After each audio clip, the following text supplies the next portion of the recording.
Welcome to NuttieBuddie Entertainment.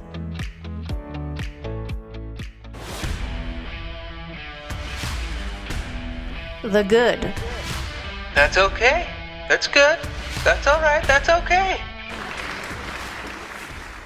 Let's start with maybe we could start with Leia because we already touched on her. Brian, you said she is in your good. You want to give us the reason why she's in your good?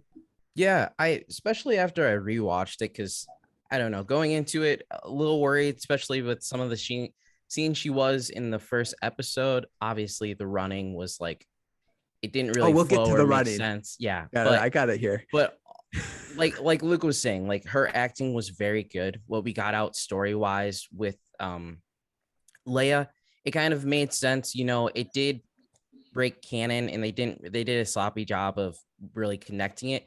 But all in all, for like a storyline, and I can see something else happening with her and getting more out of it, because we know that her and Vader have some sort of like relationship or something. So maybe we'll see them interacting in something in the future.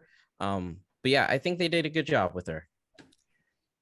Yeah, I had her in my good too, but I mainly because I felt like the writing, again, this is where I think they hit it. The personality of Leia was really spot on to me. Like I went and watched episode 4 and I'm like, yeah, I could totally see this young little kid. At times she was bratty. Okay. But like 10-year-olds are, right? 10-year-olds are bratty. So I thought it was perfect for the age she was, but you could see how that little girl turned into Leia in episode 4. And I thought the writers did really good with that. Now, with that being said, the reason why she's in my good is because she shouldn't have been in this series. Leia should not have been in this series.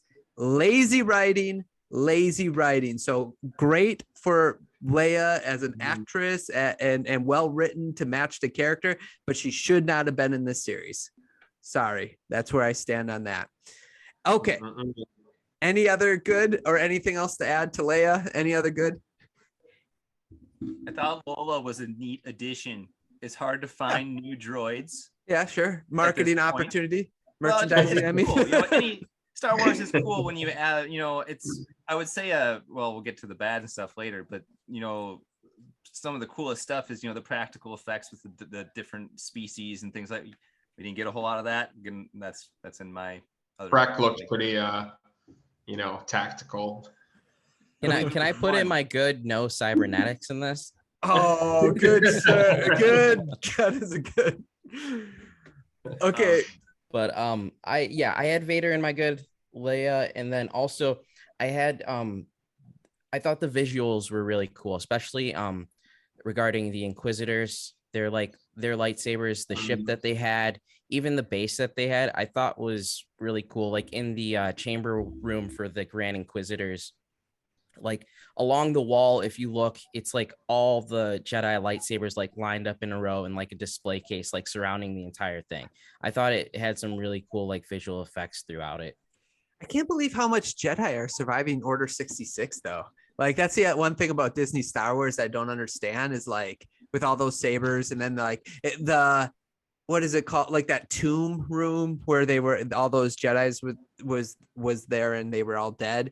It was kind of like a cool thing to see, but then I'm like, so Order 66 was supposed to wipe out like almost all the Jedi, but we're seeing like a bunch of Jedi still being alive. So I don't know. It's sort of interesting that they're kind of messing with that part of canon as well. I would like to counter that. Describe all of the Jedi that have survived Order 66. Like, well, you got to subtract all of them that died in Geonosis, right? So there was like 10,000 or whatever. That's not Order 66. So. What's that? That's right? No. 66. That's what I'm saying. So then after you shrink it down from that amount, right? Then you got to go to Order 66 and then you shrink it down even more. So there was something I'm trying to think in A New Hope, they said their light has all but gone out of this galaxy. Yeah, basically like, man, I can't remember but it was basically like all of them were dead. That, I mean, even like the Empire, they're like, they like mock Vader for his ancient religion because, they haven't seen a ton of things happen with the Force or Jedi out there or whatever. And it's like, and I know that's 10 years from now, but you'd think like, if it's ancient, that should be something that happened a while back that they're kind of mocking, you know what I'm saying? Well, yeah. I mean, I'm sure a Zoomer would look at me days away from my 31st birthday and they would consider me ancient. So That's fair. That's fair. It's true. I just feel like I guess when I think of how that would make sense, looking at the ancient, I always took that since episode 1, 2, and 3 as that's one of those things you're gonna have to kind of just, they didn't know they were gonna make more movies. Ancient to me would have meant like hundreds of years, but in reality, you have Darth Vader, who is Anakin Skywalker, and it's it has not been long, and they could ancient religion. That's just one of the things that's thrown in a movie from 1977, and then they made 3 more movies later that they didn't know they were going to make. Well, no, George always knew he was going to make the sequel. That's why he started an episode. I mean, the prequels, because that's why he started in episode 4. He even said in an interview one time that he just didn't have the technology for 1, 2, and 3, and that's why he waited to make 1, 2, and 3. I think that like you're right, Luke. Ancient is something like hundreds of years ago, but the more you like get closer to that, the more like that statement sounds even more and more ridiculous. Is all I'm trying to point out. Go ahead, Chris. I had to be a pedant here, but I do believe George's intent with the episode 4 thing originally was because he was trying to make Star Wars as a tribute to like the Flash Gordon serials that you would watch on like Saturday on TV, and you would just jump in and it'd be episode 17 of the Flash Gordon adventures. And so episode 4 was just his way. It was just a silly thing to be like, this is part of an ongoing series and you're watching the 4th entry. It wasn't like a serious, like, I know he had treatments, like he said way back 9 movies, but I think originally it was just Star Wars and then they changed it to episode 4 at some point. But I believe that was just his thing. It was like a little Easter egg to be. So George lied to us, is what you're saying? Yeah, or he changed his mind at some point. Or option 3, I'm talking completely out of my butt. But that. So you're saying what you're saying is basically your headcanon, what you think George was thinking, and George is telling us, listen, I had this in mind. I wanted technology to advance before I showed the thriving republic and all this stuff. But no, we'll go with Chris's headcanon. I'm just kidding. Luke, go ahead. That fits with not to throw my Star Wars weight around and my privilege of being at the Star Wars celebration thing in California, but we were in the room, and I'm going to do a terrible job of knowing everyone's name, and it's going to show my lack of full Star Wars nerdiness. But the guy who was like George Lucas's first-hand man back in the 70s, who was responsible for writing with him the movie like Empire Strikes Back and stuff. He was the guy who made Kasdan. Yes, there you go. So I was in the room for the panel with him and a bunch of other guys who helped make the ships and make all the props and make all the stuff. And they had talked about it as the lights and sound, whatever panel from the Star Wars Celebration deal. I'm terrible with that. Sorry. They talked about how Chris is like spot on that it was all about this Flash Gordon thing. He was obsessed with that at the time, and he had all these things, and these guys would go in and they say, hey, George, what do you think about making this and this and this? He's like, I don't know. Yeah, sure. Try it. It's like, they come with like 4 different ideas, and he'd look at them at the 4 and he'd be like, I like that one. And they're cool. So they go work on that. And they like, it all just kind of was on a whim. That's kind of just how he was. And every single person who worked on those movies has their own impersonation of George Lucas, which is hilarious. And he all comes across as just like, to every single one of them, he just comes across as a guy who's kind of like, oh yeah, sure, whatever. Like, like that's just how it was. So I guess that's how you end up with, Luke and Leia being brother and sister all of a sudden. And then things like that. I guess to me, that's why I've always kind of looked at the specific language. Like when you're like sitting on a phrase, like in this case, the ancient religion, or the exact words that Princess Leia used with R2-D2. And I always looked at it more, I should say, and this is just one example, but I always looked at it more like, you know how you would tell a story to someone and that person would tell a story to someone, and between like the two of you, things would get lost in translation. Not that you need it to not make sense, or it shouldn't make, not that you want things not making sense, but just the fact that it's kind of all in the ballpark is good. To me, that's fine. Like this ancient religion, I don't care. I don't care that really doesn't make perfect sense, because that guy could be wrong in what he's saying. He thought it's an ancient religion. It's really not an ancient religion. Oh, she thought that this was the better way to say this, but we didn't hear her say that it was the best way to say it. Like, I've always been able to explain those little things away just in this type of thing. It just needs to not break the actual canon, like the rules of the canon for me, for it to be terrible.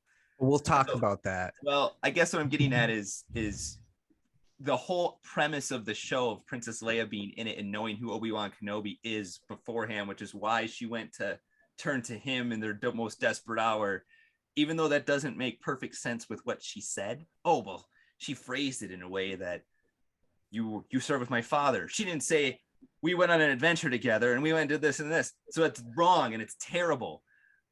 I guess to me, it makes more sense that she knew that he was a guy, and she could have any number of reasons for not including the full phrase. I'm okay with that. I wouldn't be okay with, I guess, other things like Hayden Christensen, Anakin Skywalker stabbing Reva straight through the thing, and then her just being okay. Like certain things are like, that doesn't make sense, but those things don't, like, to me, it's just like, it was 50 years ago, or how many years ago, like, it's not that big of a deal, I guess. Does that make sense? Well, I get it. Am I wrong? Like, am I nuts? No, I agree with you. Entertainment, we all watch it for different reasons, so you're not wrong, because that's your opinion. I would say though, like, the difference is like, if with the ancient religion thing, it's like, it could be hyperbole. You can look at it as like hyperbole. He's just said it because he's like, oh, that was so long ago. But the closer you get, like, let's say if we're like, 2 years before that statement, it becomes more and more unbelievable. Like, okay, that was just, you're just not respecting what was written.